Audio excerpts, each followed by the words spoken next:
What's going on, everybody? Welcome to my album review of The Game's brand new album, The Documentary 2.5. So I know what y'all thinking, 2.5, like what? You got 2 and then you got 3. Where's the 2.5 coming in? Well, thanks to West Coast rapper The Game, we have a double album from him. We already knew about The Documentary 2, but he's released a double album, The Documentary 2 and The Documentary 2.5. To be honest, double albums in this day and age just don't work. People's attention spans don't last long enough. They want music fast and quick. Even if you release an album, a month later they want a new album. They want new material and new music. So to release all of this content is just almost like suicide in a sense. But you know what? The Game is unapologetic about this double album, and you gotta give him his props due to that. He was inspired by people like Biggie and Tupac, some of his idols who released double albums in the 90s when they actually worked. He was inspired by them to actually do this in this day and age. And the biggest concern that a lot of people had is, you know, he named this album The Documentary 2. Would it live up to the hype of the documentary, which was released over 10 years ago? The documentary is considered a classic album in many aspects, so to name the album The Documentary 2 is also another bold move. To be quite honest, Game has pretty much delivered on expectations. So as I stated in my review of The Documentary 2, that disc is very much a lavish,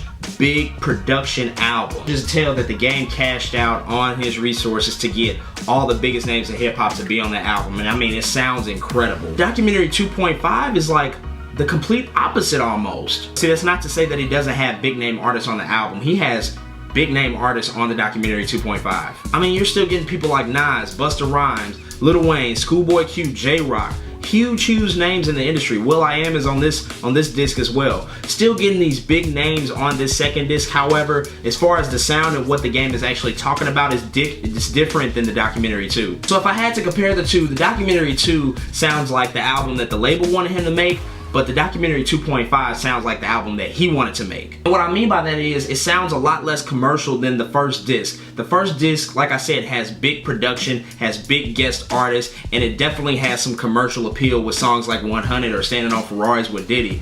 Big commercial appeal. 2.5 is a lot more introspective of The Game. He's very much more vulnerable on 2.5 than he was on 2. And automatically you get that tone when the album starts off. He starts off having a conversation with Sway about the beef that happened between him and 50 10 years ago, and gave us a little bit more clarity on why the situation unfolded in the way that it did.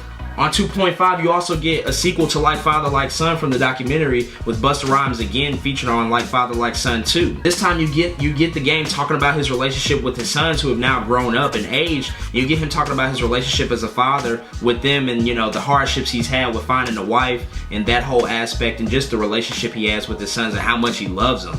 So 2.5 is definitely a more solemn album than the So 2.5 is definitely a more solemn album than The Documentary 2, but you gotta appreciate The Game for giving you a completely different side than what he did on 2.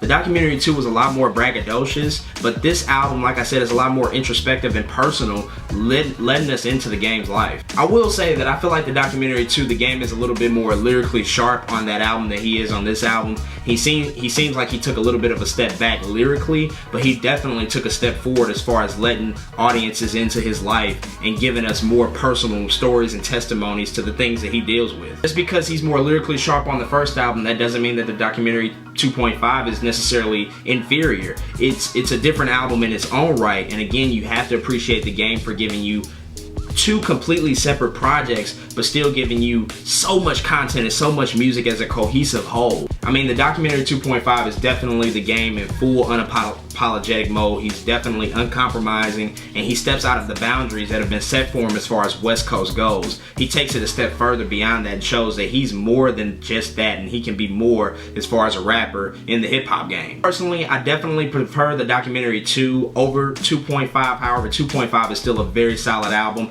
and with all of that said, I gotta give The Documentary 2.5 a 7.9 out of 10, which is not bad at all. And when you think about all the content, it's like 37 tracks between these two albums. The Game has achieved a feat that nobody has really done lately. He's done something very special here, and he's actually gotten people excited about it. And overall, he's answered those questions if he would deliver, and The Game is certainly still a relevant rapper in 2015, just as much as he was in 2005, and he's certainly cemented his place as one of the, hottest artists of this year, and definitely one of the best rappers of this year and of the past few years as well. So if you haven't, if you got time, go check out both albums, the Documentary 2 and the Documentary 2.5. Also check out my other review of the Documentary 2. You can find a link to that up at the top of this video. As always, folks, follow me on social media, JRW the Creator on Twitter and Instagram, and then go check out my website, JordanRWilliams.com. And as always, folks, I will see y'all next time.